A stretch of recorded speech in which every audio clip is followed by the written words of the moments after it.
I saw the star. The timing. Just a reminder, you're listening to KBeach Global Radio on kbeach.org. All right, we introduced this subject a few weeks ago. We're going to do How's the Market? And just for you guys, I pulled up How's the Market in Riverside County, because you guys were getting tired of me doing How's the Market around here, which is kind of nice. You wanted me to find a market that was a little more depressed. So there you go, Riverside County. Let's talk about it. But Riverside's huge. How many? Whatever. Gosh, nothing ever pleases you. No. I swear, I went out and did this. I want to go city by city. I'm not going to go city by city. We don't have that Including kind of Signal time. Hill. You want to be on the radio all day? No. All right. Still, Riverside County, you can't go by county. Oh, shut up. I cannot please huge. these people. Oh, yeah, and there are some $1 million areas in Riverside. I don't care. We're doing it. Let me see. I want to see. All right. Here we go. Riverside County. This is from April 11 to April of 12. How many properties sold? 340 properties sold a year ago in April, and 286 sold this April. Of those, of those 286 that sold. Did you say Yeah. April 11 to April 12? April 2011 to April 2012. He's just comparing the month. Right, so it was down From last year 16%. to Okay, not I the thought year. you said 300 in the last not year. the year. No. Okay. No, the month. Of those properties, 177 were bank-owned properties and 109 were traditional properties. What's the inventory like? A year ago, there were 3,011 homes for sale in April of 2011. Now there are 1,767 homes for sale, so it's down 42%. And of those, how many? 1,140 of those are bank owned, so 52%. I mean, it's a lot. Yeah. And finally, the median price for Riverside County, $185,000 a year ago, $177,000 now, so down about $8,000 and 4%. But here's the one, including condos and SFRs. Yeah, it's everything. No, it's just SFRs. Sorry, just SFRs, single family residence. But the big stat: 65% of the homes for sale in Riverside County are bank-owned properties. Yep, I believe it. Well, so is this the depressed area you were looking for? I think it was a subprime hotbed. Yeah, I think these numbers are going to change quite a bit too when we hit third and fourth quarter. When you see all the properties that have gone to market in the past few months, the surge of properties have gone to market, but of course with the surge of buyer demand, I think you're going to see a lot of these numbers go up, including the value, the average value.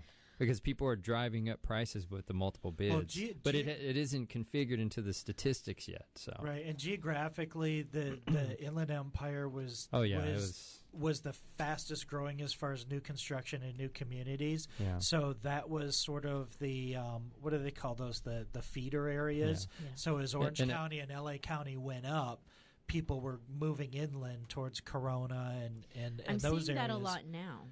Yeah. Well, they're using Corona and all those areas. Like I'm using Corona. Maybe using Corona later because they're a little bit cheaper than maybe some of the other areas that are, Orange County areers and stuff like that. So. And it was also and that was also where a lot of the subprime concentration was.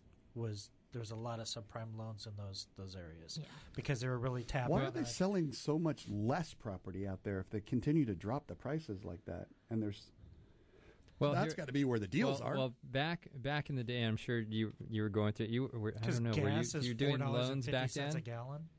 I'm in my 9th year. Okay, then you were.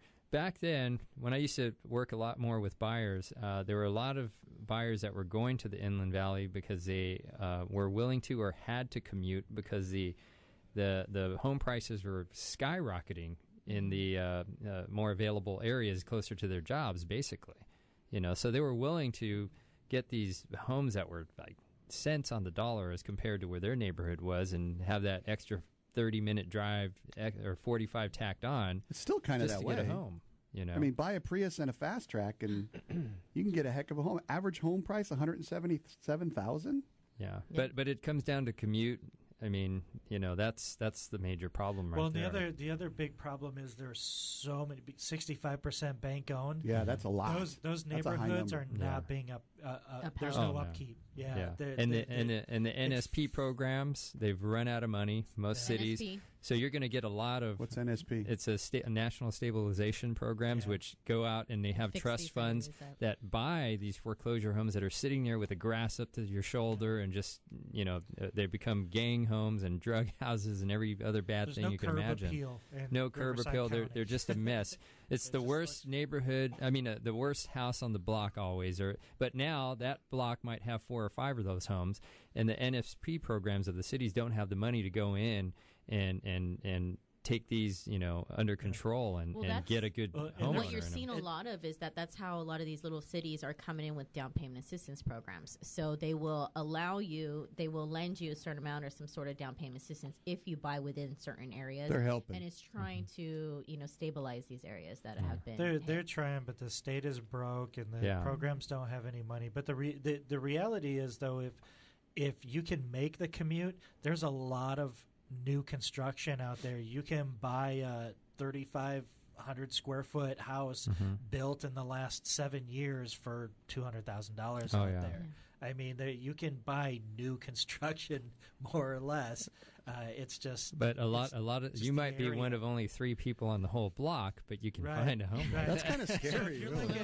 If you're, hermit type, it's a good place to go. Well, if you work from home, you work largely on the internet or something of that nature. But I also think as these properties start coming on, and we see the banks starting to put these out onto the market, you're going to start seeing people start coming back and start fixing things up. So that's what I think is going to happen. Do you know if there's money in Riverside County? There extra money for people help? I mean, you're the kind of the mole of down payment assistance. And I know a lot of them, they do run out quickly, and that's something that I always tell people, like, hey, they're going to run out quickly, so we have to see if the funds are still available. But a lot of them, especially in the larger cities, are getting funded again as soon as they run out. So. Well, I just reviewed one for Riverside 2 days ago, and the deal with the one in Riverside is it was for maximum purchase price at $247,000, and they would give you up to $20,000 towards the down payment. But here's the catch: the buyer had to take a first trust deed for the maximum that they qualified for. Yep. I don't understand. So if I qualify for $400,000, then you can't use the down payment assistance program. But if you only qualified for $180,000, then you could qualify for the difference. So what I've seen over and over again is some of these assistance programs, they simply make absolutely no sense, and the lenders aren't going to want to deal with it, and the lenders aren't going to, they just don't make sense. They're not well thought out. What about going and joining with Habitat or a group like that?